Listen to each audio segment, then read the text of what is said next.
Lessons from the Gertoshav, or Gertoshav, one of those two. I can't remember, but that's what they say about me. I don't know why, but whatever. I was just going to mention that who is God, really? God is all and everything at the same time. There is a little bit of God in every single thing, every bit of air, every bit of molecule that assembles our body. It is, in fact, an energy force that we cannot see. We have no strength to overcome or subdue except through means of scientific research and other studies through doctoral sciences, to which they can temporarily sedate or fix a situation, but it can never be completely resolved unless fully rehabilitated by people of energy. Let's say, for instance, I have an injury. Can I fix it myself? There are times when we can, and there are times when we cannot. You scold your child when they do something wrong. But when you do something wrong and you feel guilt, that is you, the child, being scolded by your guilt. And the guilt is what causes you to be, or rather, short-circuited. Something challenging will happen in your life in which you will have to overcome, that is unlike your normal everyday-to-day challenges in life. Be very careful about what you say about others, because blasphemy is true. Gossip is real. There are two sides to every commandment of the 10 utterances. There's the spiritual aspect, the soul, and the physical aspect, the body. The body does actions like murder. That's a sin. But we also talk about people and think about people in our minds and verbally blurt out whatever comes to mind without any thought of consequences. Sometimes those words will cause a problem unto others. Whether they know or not, it will still cause a problem unto them because of the energy and the rubber band effect. As you say it, somebody else will hear it. That person will say it, and so many other people will say it. And then before too long, a whole bunch of people will hate someone without ever getting to know them.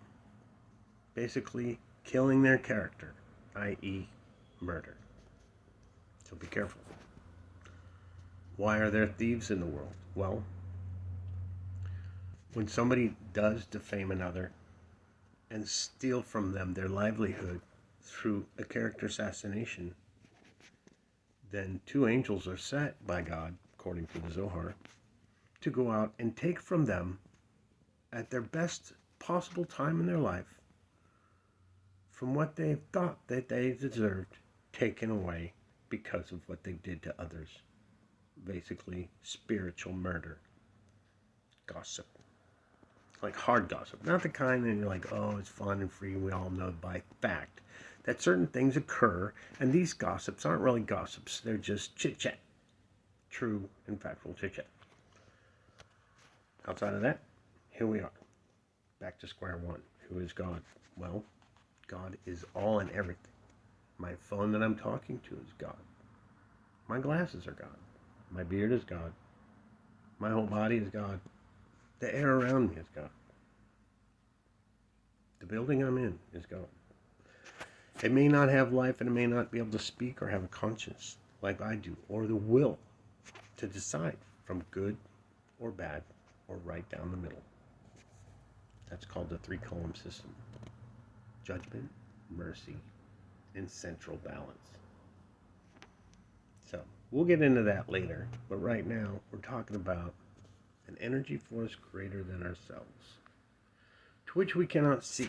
The Kabbalah people talk about the light, electricity, and how you can't put your tongue on an outlet or you'll surely die or get shocked really bad. But if you put a plug in the wall and that leads to an interface which is more or less a computer or with a body around it, then therefore it can decipher how much juice it needs and how to use that juice in order to work its matters out.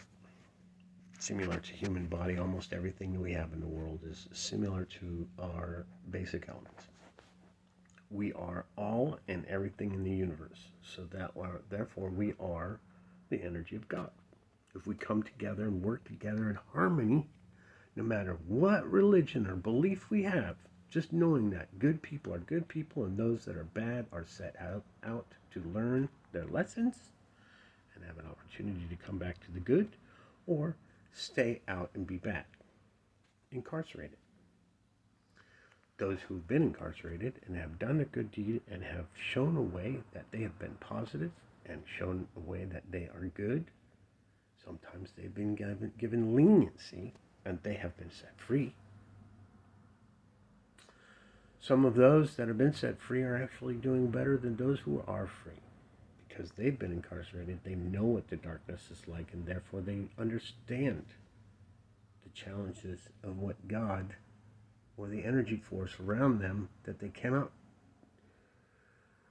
they cannot create, they cannot adjust.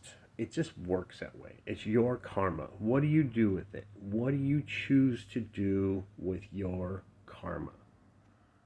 Do you do good things with it or bad, or do you have a balance with it? Are you happy with the challenges, the good and bad challenges in your life? Are they good? Are they easy to overcome? Or are they hard? If they're hard, then you're doing more things harmful to the world and the atmosphere than you are actually doing good. If your challenges are good, then therefore they are there for correction and to help you grow. Like all relationships are there to help you grow. Certain ones are meant for a lifetime and certain other ones are only meant for a short time. Anywho, we are all God together as one body and separate molecules inside the body. No one cell blends with another. They are all apart in the body, but they are all one in the body. So therefore, we are the universe, and the universe is us in one. So, for every cataclysmic failure, there is a cataclysmic positive. So, those things that happen bad, there are things that happen good. There's a repetition of good things that happen in your life that if you continue to do good, good things will then return to you in good favor. Like when they say pray. They say pray about what you want. If you want it, if you really want something bad, you can get it, but it comes with consequences. The energy that you put out, is the energy selfish? Is the energy that you're putting out selfish, or is the energy that you're putting out for others? Or is it for others and for you to all enjoy together in harmony? That's why they say in Christianity, when you pray, there is an option of 3 answers. One is wait, right? One is no answer, and the other is answer. Basically, in Kabbalah, they explain that no answer is you've decided selfishly that you want something purely selfishly and has no consequences to yourself, but has consequences to others. That is pure ego.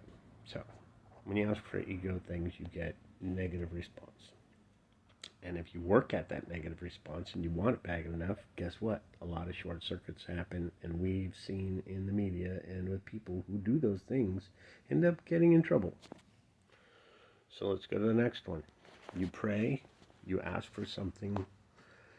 It has something to do with you and a lot to do with others. Depending on how you perceive it and how you go out and creating this miracle for yourself determines its outcome. Because it is a fine balance between 50-50. It is either is for you or not for you, depending on how urgent you want it or how patient you are at receiving the answer. If you're patient in receiving the answer and you wait just long enough, you'll get your miracle. But in this case, What are miracles? Miracles are things that we put in place, and that the divine energy around us assembles those things as we put in place through our consciousness and our actions, so that the miracle is performed. Miracle is an action performed by an action created by man, women, man, whatever, and then transferred through the spiritual into a manifestation. Miracle. A blessing is, in fact, something that you prayed for. You wanted something else to be done for someone else through that prayer, not for you, and thus a blessing was performed. That's when you pray unconditionally for anyone else other than yourself and your family, or just, like I'm saying, like, oh, I want my family to be rich, and I want to be this, and I want to be that. No, first you're supposed to think the energy force for even keeping you alive and keeping you in one piece, first of all. Then ask that energy force to work with you and get what it is that you're asking for in a way that is for others.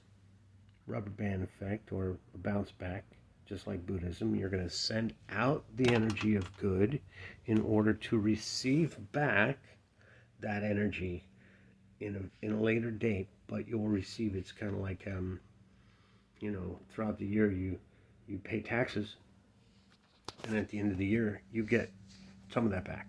Similar, very similar. So you're basically putting out energy, praying for others, you're helping others, you're doing everything you can for others, and then you're like, oh gosh, why me? And you're down to your wits, you're down to your bottom, very bottom, and the next thing you know, bam, miracles and blessings start happening. And then you're like, oh crap, how did that happen? Well, you put those in place because you worked hard at doing something for others. Humility, kindness, unconditional love. The same thing you do at a grocery store when you're sitting there in line, and then the person has one thing and you've got like 50 things, and you say, oh, go right ahead. That's humility. That's a simple thing that simple act of good energy carries onward. But as soon as you do something negative, that stops. That good energy stops. So that's why we get confused about the ups and downs of things. Because they're like, oh, why is it happening to me? My life was good a second ago, but you were doing good things, and then all of a sudden you just decided, oh, I'm going to talk shit on someone because my life is so good. And then guess what? Boom. Short circuit. You get that good energy pulled away, and thus you've removed yourself from the good, and are now in either a balanced situation or a fallen to the negative wayside in expectation to receive a short circuit or a challenge that are very hard to overcome. So be careful out there, and until the next lesson, thank you everyone, and blessings and miracles.